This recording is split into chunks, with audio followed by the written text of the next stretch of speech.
Pode sentar. Como eu bem disse, nós estamos numa série intitulada Justiça, a generosidade inspirada pela graça. A gente tem baseado a nossa série em cima de um livro do Tim Keller chamado Justiça Generosa. Então, nós recomendamos, inclusive, que vocês comprem e leiam o livro para poder se aprofundar mais no tema que nós estamos trabalhando.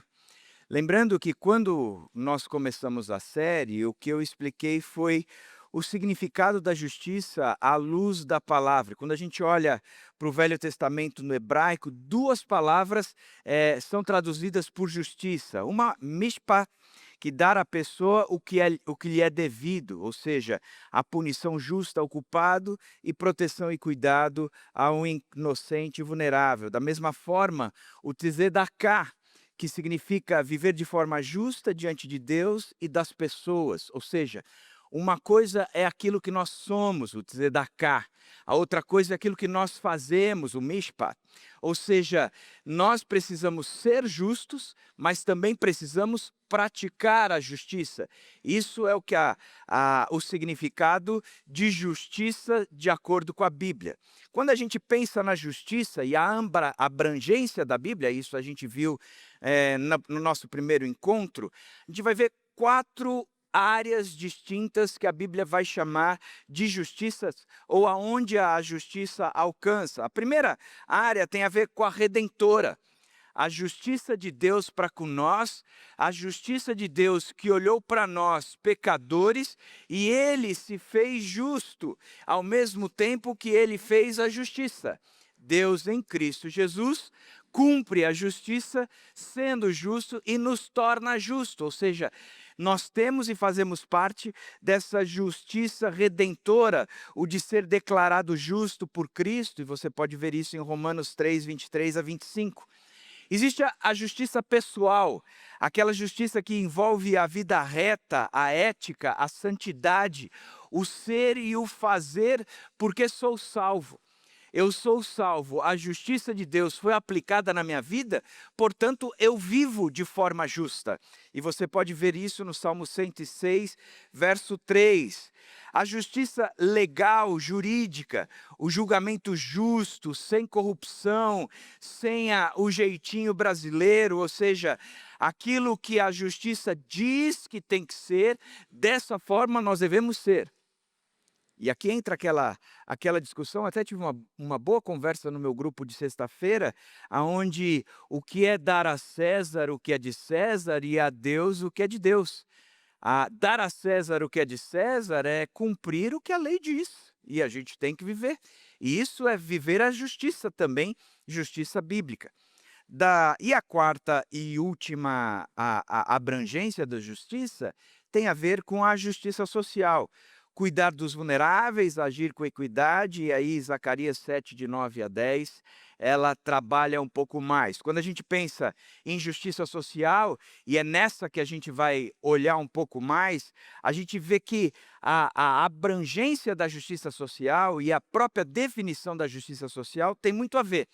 E é interessante nós falarmos sobre isso. Por quê? Porque, como eu disse no primeiro encontro, a expressão justiça social, ela foi roubada, ela foi sequestrada pela ideologia da esquerda, como quem defendesse dizendo justiça social, quem a pratica é o povo da esquerda, e é até complicado. E eu digo que eu, Israel e Caleb, a gente está vindo com muito temor falar sobre justiça social por causa do gatilho. Porque pode disparar aí para a gente dizendo que esses caras são comunistas, são de esquerdas. E nós não somos. Fomos muito atacados por causa disso, mas nós não somos comunistas. O que nós estamos pregando e falando quando nós dizemos a respeito do que a Bíblia nos ensina sobre justiça social é algo que é bíblico, que foi sequestrado, mas ele é bíblico. E a gente tem que trabalhar nisso. Tem que ensinar a respeito disso. Tem que trazer esse conceito para nós. Teologias como a teologia da libertação roubou isso dizendo que faz parte da visão deles e é exclusivo. Não, isso é bíblico. Eu e você temos que viver a justiça social. E quando a gente fala de justiça social, Zacarias 7, de 9 a 10 vai dizer: assim diz o Senhor dos Exércitos, Administrem a verdadeira justiça, mostrem misericórdia e compaixão uns para com os outros. Não oprimam a viúva e o órfão, nem o estrangeiro e o necessitado, nem tramem maldade uns contra os outros. A Bíblia fala de um quarteto de vulnerabilidade, os top 4 da vulnerabilidade na Bíblia. Ela vai falar da viúva, que as mulheres sem amparo social e econômico, na época de Jesus, na época do Velho Testamento, uma mulher morria na comunidade de Israel, no povo de Israel, uma mulher não, um marido morria, deixando a sua mulher viúva e sem alguém, sem familiar que pudesse resgatá-la e dizer, ela agora é responsabilidade minha, ela era refém de uma sociedade que não ia cuidar dela. E as leis do povo de Israel eram, vocês têm obrigação de cuidar dela. Da mesma forma, o órfão. O pai morria e não havia ali ninguém que pudesse resgatá-los, eles ficavam à mercê da bondade do povo. E as leis do povo judaico, eles cuidavam muito do órfão. Da mesma forma, o estrangeiro que vinha de uma outra terra, às vezes por opressão, por desigualdade, por uma série de... saía, porque aonde eles estavam vivendo em crise, seja lá o que for, e vinham para Israel, as leis eram duras, dizendo, vocês vão considerar os estrangeiros como vocês se consideram. Se chega um estrangeiro à noite e ele está na porta ali na praça central da cidade, da sua comunidade, você tem que trazer para dentro de casa. E ele termina dizendo os necessitados, pessoas em extrema pobreza ou excluídos. Este pessoal, como os leprosos que eram colocados à parte da sociedade, mandado para fora da cidade, eles tinham que ser protegidos, tinham que ser cuidados. Hoje, se nós pensarmos em quem são estes que representam o grupo de vulnerabilidade da nossa época, eu pensaria nas mulheres que são chefes de família e que o marido foi embora e tem deixado os filhos por conta total da mulher e ali padecendo horrores numa sociedade machista como a nossa, e a gente precisa cuidar desse povo, auxiliar essas mulheres. O pessoal, por exemplo, autônomo que na pandemia perdeu o seu emprego da noite para o dia, era necessidade nossa, como igreja, cuidar desse pessoal. E nós fizemos muitas ações de trazer para perto gente que vivia nessa condição e a gente ajudar financeiramente a dar o suporte necessário para que esse pessoal possa viver. Pessoas e mulheres, crianças, idosos, vítimas de violência doméstica ou abuso, idosas sem rede de apoio ou pessoas idosas que são consideradas obsoletas na nossa cidade, na nossa comunidade, no nosso país, onde o idoso não tem muito significado e a gente tem que trazer significado para eles. Inclusive no domingo retrasado, quando nós começamos a série, a gente disse do movimento de bonecas, onde o pessoal da nossa terceira idade está vindo para cá e trazendo significado para a própria vida, enquanto está dando significado para outras vidas. Adolescentes expostos a essas violências, a negligências, adolescentes que não têm a mesma opção que os nossos filhos de estudarem numa faculdade e assim por diante. Pessoas vindas de outros países, imigrantes em situação irregular e que precisam colocar a sua vida em dia, refugiados da mesma maneira, indivíduos sem moradia fixa, vivendo em condições precárias, que perderam o emprego e precisam do nosso apoio. Ou seja, a igreja precisa ser comunidade atuante contra a injustiça. A justiça social, ela faz parte de uma comunidade como a nossa. Nós temos que entrar na nossa sociedade, enxergar aonde há carências e suprir essas carências. Ser agente de socorro, de atuação. Da mesma forma como o Rafa está fazendo. Trazer para dentro de casa por um ano um cachorro que está sendo treinado, aprendendo a ser sociabilizado ou a viver de forma social, assumindo o apoio necessário àquele que tem deficiência visual. Cara, isso é justiça. A gente tem que se envolver dessa forma. São coisas simples, como coisas grandes, que nós temos que assumir. Isso cabe a nós. E se a esquerda roubou esse conceito, vamos resgatá-las, porque é trabalho nosso, é função nossa, é dever nosso. Concorda, gente? Ou não? Então fala para a pessoa que está ao seu lado: "O André não é comunista, não é comunista, o Israel não é comunista. O Caleb talvez, mas o André e o Israel, nós não somos, longe disso, longe disso". Hoje eu quero pensar na justiça como reflexo do caráter de Deus. O que isso traz para nós de fato? Justiça como reflexo do caráter de Deus. Para isso, a gente vai ler Isaías 58, de 1 a 14. Isaías 58, de 1 a 14. Te convido a abrir a sua Bíblia em Isaías 58, de 1 a 14. Traga sempre a Bíblia impressa, viu, gente? Para evitar distrações. O celular é uma fonte de distração absurda. Então, traga sempre a sua Bíblia impressa, para que você não se distraia na leitura e no estudo da palavra, mas esteja concentrado nisso. O texto diz assim: grite alto, não se contenha, levante a voz como trombeta, anuncie ao meu povo a rebelião dele e à comunidade de Jacó os seus pecados. Pois dia a dia me procuram, parecem desejosos de conhecer os meus caminhos, como se fossem uma nação que faz o que é direito e que não abandonou os mandamentos do seu Deus.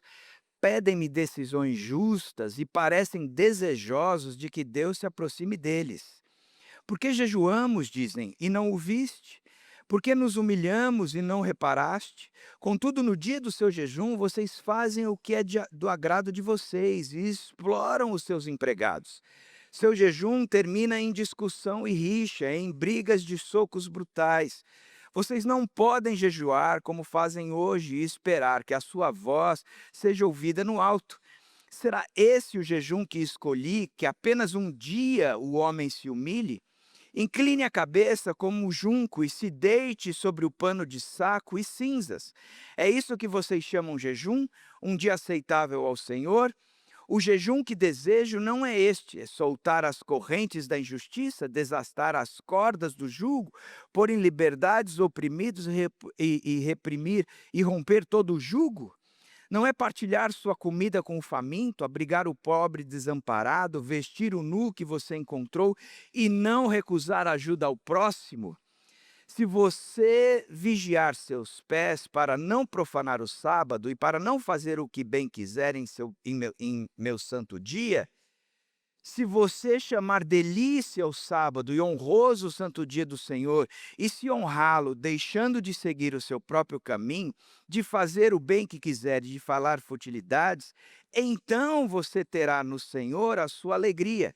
E eu farei com que você cavalgue nos altos da terra e, e se banqueteie com a herança de Jacó, seu pai. E quem fala é o Senhor quem fala. Essa é uma palavra de Deus para o povo de Israel por intermédio de Isaías. Interessante o que esse texto fala, porque ele começa com uma denúncia contra uma espiritualidade vazia. Espiritualidade hoje é uma palavra que expressa melhor do que religiosidade. A religião é algo que muitas vezes está sendo considerada algo errado, que a gente não tem que pensar nisso. Em contrapartida, a gente vê um movimento de espiritualidade crescendo em todos os aspectos, inclusive dentro do mundo corporativo. Você precisa desenvolver a sua espiritualidade, você precisa desenvolver a sua espiritualidade, você precisa desenvolver a sua religiosidade, seja lá como for que você queira chamar. O fato é que aqui existe uma denúncia contra uma espiritualidade vazia. O texto começa dizendo: grite alto, não se contenha, levante a voz como trombeta, anuncie ao meu povo a rebelião dele e à comunidade de Jacó os seus pecados, pois dia a dia me procuram. Parecem desejosos de conhecer os meus caminhos, como se fossem uma nação que faz o que é direito e que não abandonou os mandamentos do seu Deus. Pedem-me decisões justas e parecem desejosos de que Deus se aproxime deles. O povo parece buscar a Deus todos os dias. parece desejoso de conhecer os seus caminhos. Parece ser uma nação que faz, ao mesmo tempo que é uma nação que deseja. Ele diz: vocês parecem ser uma nação que faz o que é direito, que não abandonou os mandamentos do seu Deus.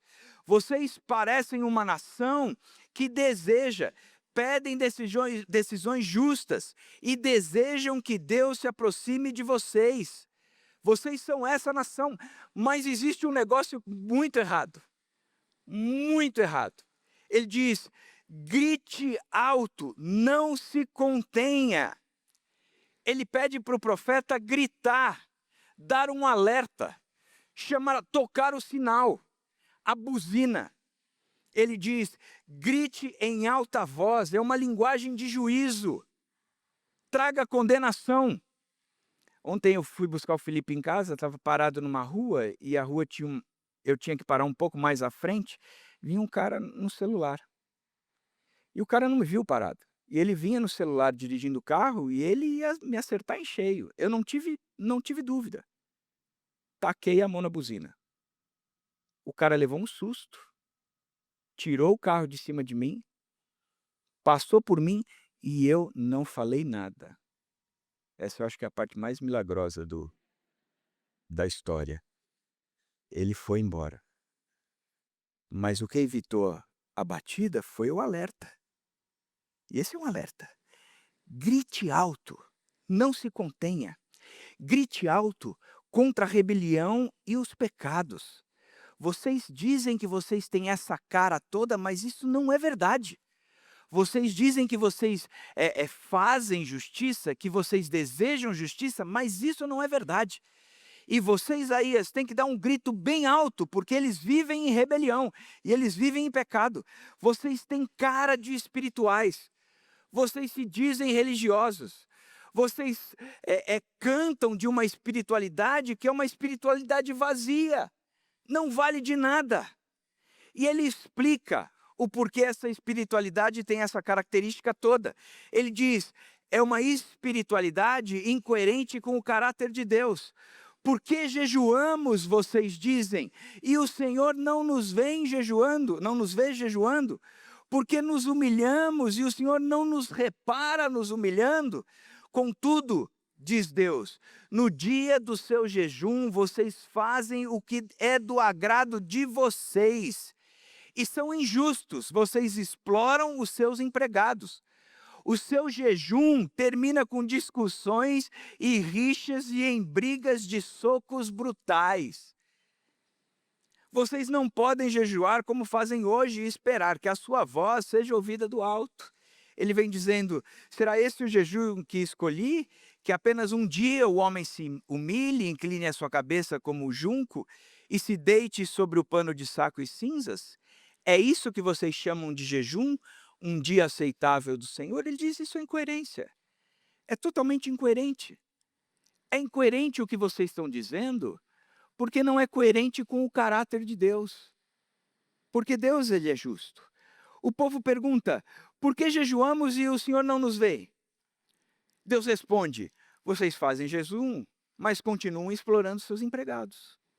Vocês me buscam, desejosos de respostas, mas continuam na prática errada. Continuam com uma tendência e uma ação totalmente errada. E não é isso que eu escolhi. Vocês jejuam e terminam o jejum com brigas e discussões. Que raio de jejum é esse? Que relacionamento é esse que você tem comigo? Que diz que tem uma amizade, que tem um vínculo, que eu sou o Deus de vocês, mas a prática de vocês é totalmente contrária.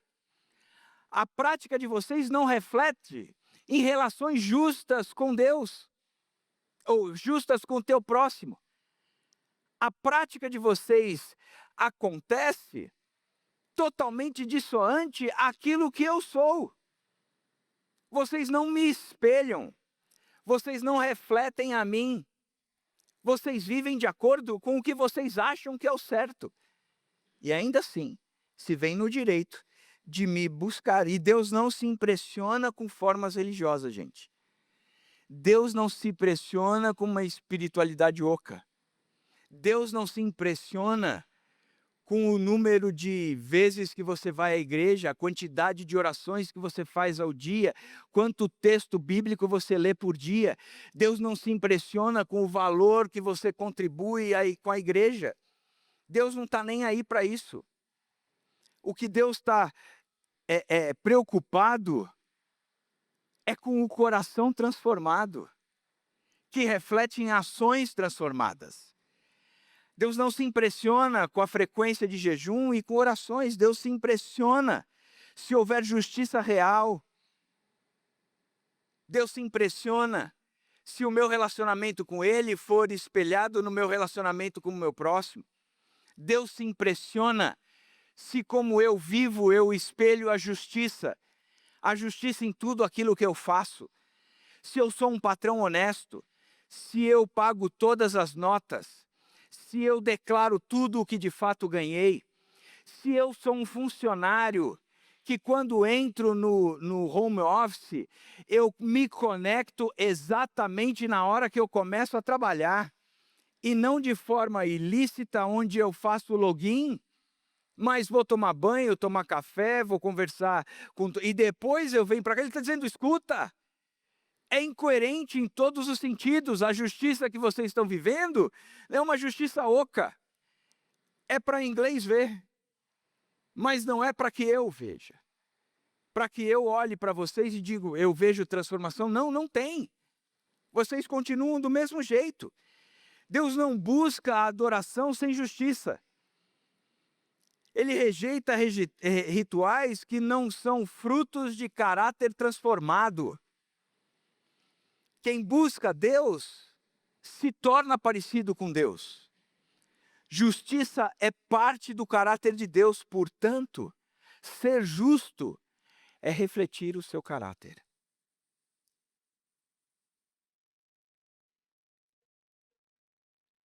Engraçado como eu tenho vergonha de beber água na frente de você. Bobeira, né?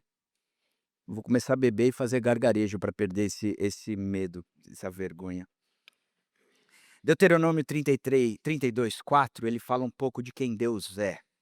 Ele é a rocha. As suas obras são perfeitas e todos os seus caminhos são justos. É Deus fiel, que não comete erros, justo e reto ele é. Deus é justo. Isso é que ele é. Deus é justo. E esse é um dos textos mais claros sobre a perfeição da justiça de Deus. Ele não apenas faz justiça, ele é justo em tudo o que faz. Não apenas faz justiça, ele é a própria justiça. Ele é a régua de que a gente tem que se medir. Ele é o padrão para nós daquilo que é certo, daquilo que é justo, daquilo que é reto, daquilo que é bom, daquilo que é perfeito. Salmo 89:14 diz: a retidão e a justiça são os alicerces do seu trono. O amor e a fidelidade vão à tua frente. A retidão e a justiça são os alicerces. Deus é justo, está alicerçado nessa justiça, e a partir daí tudo o que ele faz é derivado disso. O governo de Deus é fundamentado nessa justiça. Sem justiça, não haveria o reino de Deus. Justiça em Deus sempre está ligada ao amor e à fidelidade dele. Porque ele é justo, porque ele ama, porque ele é o amor, porque ele é fiel, tudo o que ele faz é derivado disso. Dizer que Deus é justo significa que tudo o que ele faz é perfeitamente correto, fiel à sua vontade, coerente com a sua santidade e em harmonia com a verdade. Isso é o Deus que nós cultuamos. Esse é o Deus que nós seguimos. Esse é o Deus que se revela a nós. Esse é o Deus que se revelou a nós em sua justiça, e a sua justiça em Cristo Jesus. É em Jesus que nós vemos a perfeita justiça. É em Jesus que a gente percebe o pecado sendo tratado como deve ser tratado. É em Jesus que a substituição é feita. Eu já não morro porque Cristo morreu por mim. Isso é justiça. É em Jesus que ele me olha e me vê justo. Ele olha para mim e diz: não há erro em você. Não por você, mas por aquilo que eu fiz na cruz por você. Isso foi justo. E, portanto, Deus não aplica apenas leis externas. Ele é a própria medida do que é certo. A justiça divina não pode ser corrompida, negociada, relativizada. Parte é certo, parte não é certo. Isso eu posso fazer, não é tão correto, mas dá para ser feito, todo mundo faz. Não, com Deus ou é ou não é. Ou você faz de forma integral, ou você não está com Deus. Ou você vive a justiça, ou você não foi justificado. Essa é a verdade. Essa é a marca do cristianismo. E é para isso que nós somos chamados. A justiça de Deus é o atributo pelo qual ele age com retidão absoluta em relação a si mesmo, em relação ao ser humano e em relação a toda a criação. Wayne Grudem diz isso em Teologia Sistemática, capítulo 12. A justiça de Deus é o atributo pelo qual ele age com retidão absoluta em relação a si mesmo, ao ser humano e à criação. Portanto, olhando para isso, a expectativa é que nós nos tornemos parecidos com ele. Efésios 4, 22 e 24 diz: quanto à antiga maneira de viver, vocês foram ensinados a despir-se do velho homem. Tirar a roupa, a vestimenta, as marcas, as características daquele que não havia sido alcançado por Deus. Mas agora vocês foram alcançados por Jesus Cristo. E vocês já não vivem mais com aquilo que se corrompe por desejos enganosos. Agora vocês são renovados no modo de pensar e se revestem do novo homem, criado para ser semelhante a Deus em justiça. Presta atenção. O novo homem é aquele que vive a justiça de Deus. O novo homem experimentou a justiça regeneradora em Cristo Jesus. O novo homem, ele experimenta a justiça pessoal de viver de forma correta, reta, ética, em tudo aquilo que ele faz. O novo homem, ele cumpre as leis de forma integral, sem negociar, sem mascarar, sem dar jeitinho. O novo homem, ele foi chamado para ser semelhante a Deus em justiça. Da mesma forma que a justiça social é vivida por ele em todos os aspectos, em toda a sua abrangência. Porque é isso que Deus nos chama para ser. É dessa forma que nós somos desafiados. Nós somos desafiados a praticar e a ser dessa maneira. Gente, eu vou dizer um negócio para vocês. O ser pastor aqui na Ibaviva é difícil. Porque pregar uma mensagem como essa não é fácil. Eu verdadeiramente gostaria de chegar aqui e dizer, gente, vai dar tudo certo. Gente, é o seguinte, dá o dízimo aí, que vocês vão ver a conta financeira de vocês, a conta bancária de vocês explodirem. Ela vai sair do vermelho para o azul celestial. Gente, é o seguinte, frequenta essa igreja aqui, que todas as suas doenças serão curadas. Frequenta essa igreja aqui, que você careca, o teu cabelo vai crescer. Frequenta essa igreja aqui, e tudo o que você faz será bem sucedido. Deus te ama tanto e ama tanto a sua família que vai chamar sua sogra para perto dele. Frequenta essa igreja aqui, que você vai ser o cara. Mas não dá, gente. Porque o cristianismo e a palavra me ensinam e me obrigam a pregar outras coisas. a dizer que o cristão, ele é a imagem e semelhança de Cristo. E Cristo, ele viveu a justiça absoluta. E é dessa forma que a gente precisa viver. Que nós estamos hoje sendo criados para ser semelhante a Deus em justiça. Significa que o seu trabalho vai ter que ser semelhante a Deus em justiça. Que os seus relacionamentos terão que ser semelhantes a Deus em justiça. Que a sua prática jurídica, legal, se a tua carteira está cassada, você não vai poder andar de carro. Porque isso é ser semelhante a Deus em justiça.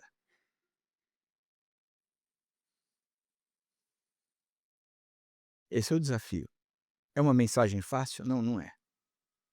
Não é. Traz Ibope? Zero. Zero.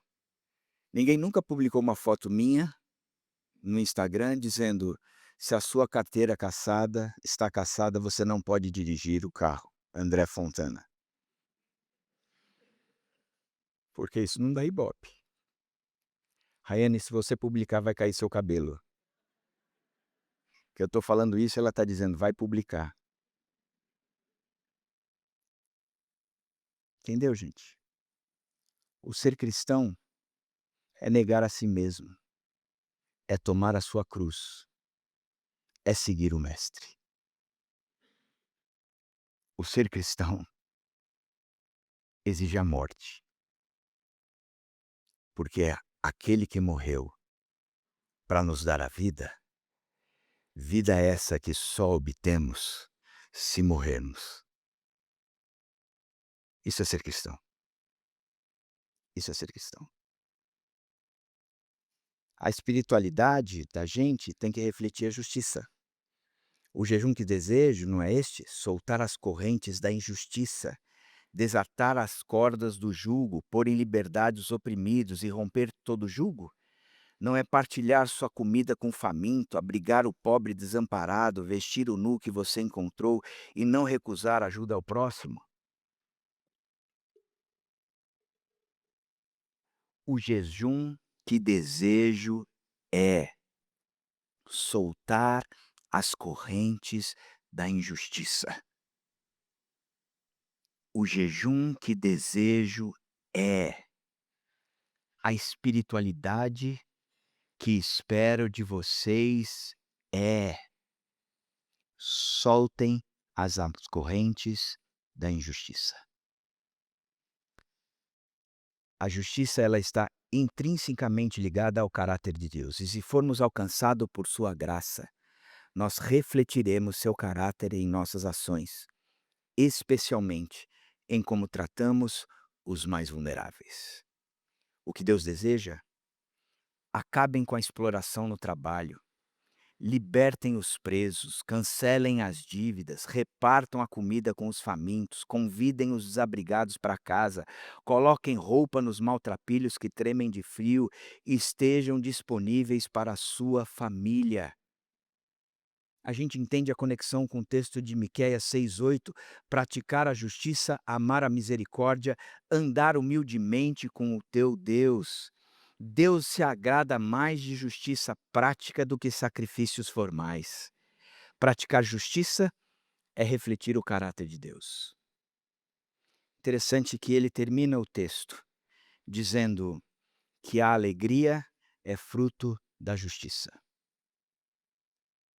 Se você chamar delícia o sábado e honroso o santo dia do Senhor, e se honrá-lo deixando de seguir seu próprio caminho, de fazer o que bem quiser e de falar futilidades, então você terá no Senhor a sua alegria, e eu farei com que você cavalgue nos altos da terra e se banqueteie com as heranças de Jacó seu pai.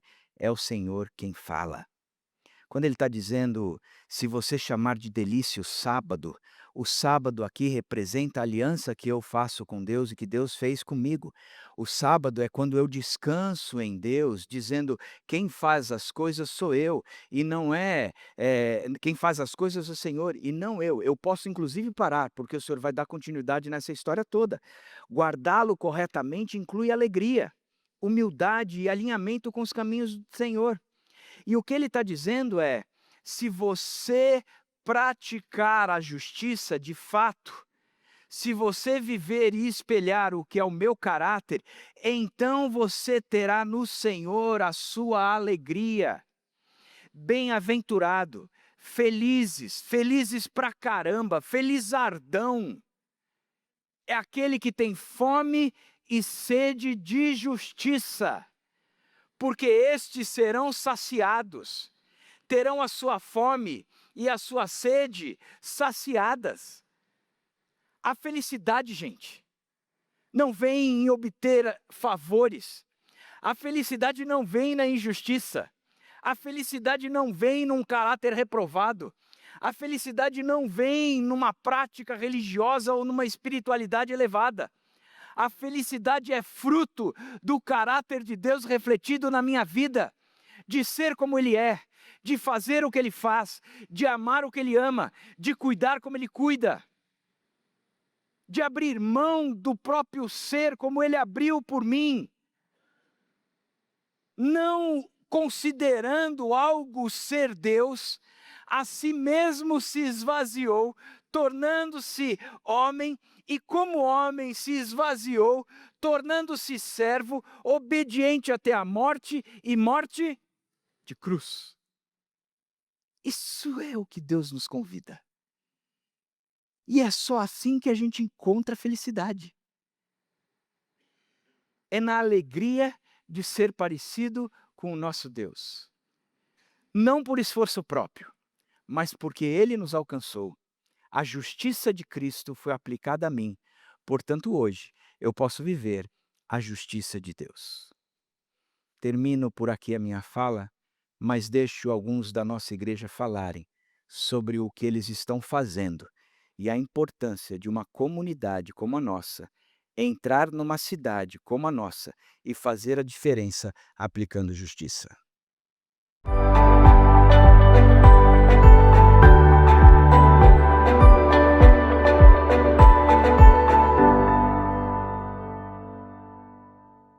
Dentre as unidades da Arca que a gente tem uma casa, que é a Casa de Acolhimento, que é um órgão público que a Arca administra. A gente cuida de crianças em situação de alta vulnerabilidade.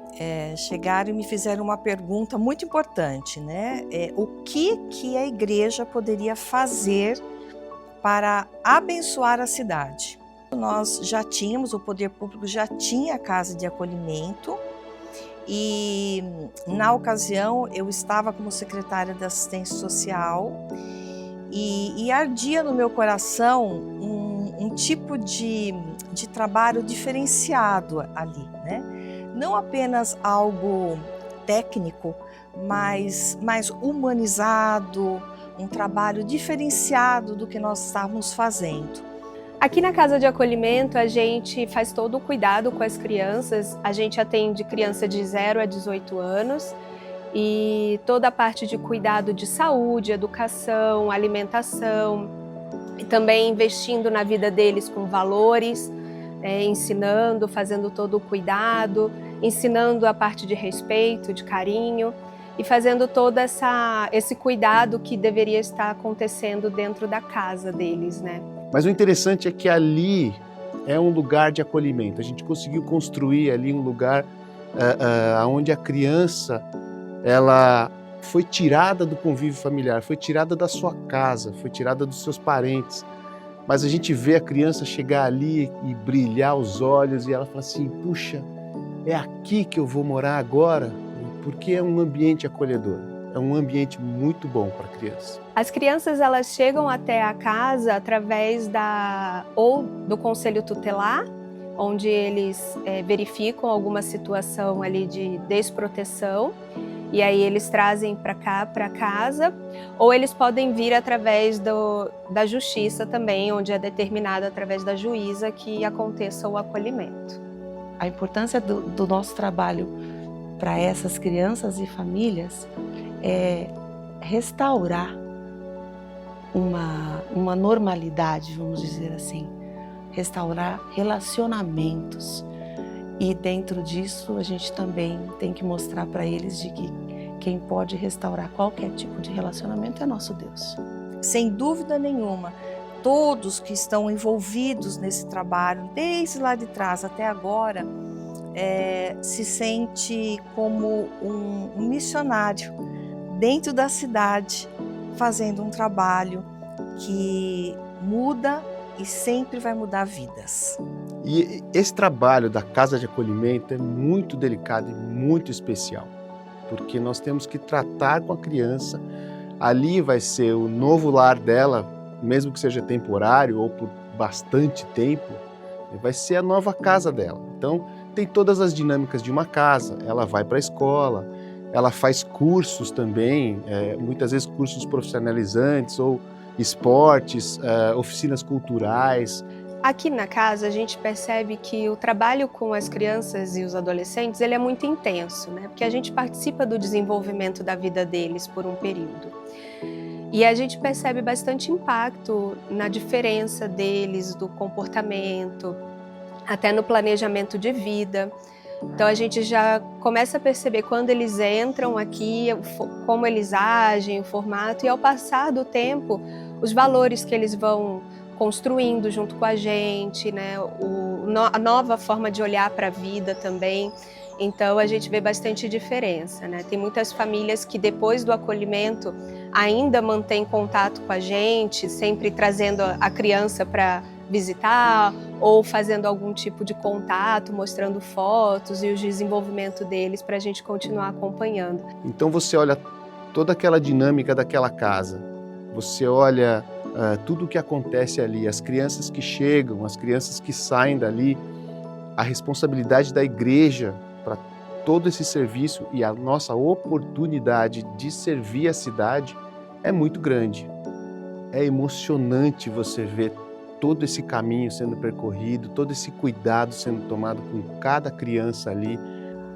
A nossa casa de acolhimento tem que ser refúgio, abrigo, para que o município entenda que é possível ter um lugar seguro e onde relacionamentos possam ser restaurados. Trabalhar no acolhimento, a gente acaba se relacionando também com eles, não só profissionalmente. Então a gente tem um contato pessoal, porque passa a maior parte do tempo com eles, né? Então a gente acaba trazendo outras questões também que não só o profissional. Você não precisa estar ali diretamente na operação, presencialmente. Tem muita gente que ajuda indiretamente. A gente conta com a generosidade da igreja, a generosidade da cidade. Eu tive 10 arquitetos que fizeram toda a decoração, toda a ambientação ali daquele lugar, com cores, com a distribuição das camas, fornecedores que deram móveis para a gente. Então, assim, é tudo muito legal ver tudo isso funcionar e as pessoas se envolverem nessa causa. E muitas vezes, toda essa generosidade que a gente recebe, as pessoas que doam as coisas, doam o seu tempo, doam o serviço, elas não veem os frutos, porque a gente também tem todo o cuidado, todo o sigilo de cada caso, das crianças, né, da gente entender que ali é a casa delas, então precisa da privacidade delas também. Mas mesmo assim, as pessoas, elas sabem onde elas estão investindo, elas têm o coração na coisa. Elas também nem precisam enxergar toda a operação para saber que ali é um lugar especial. Como igreja, nós precisamos apoiar esse trabalho, pois o trabalho da Arca precisa continuar. É algo fundamental para a cidade.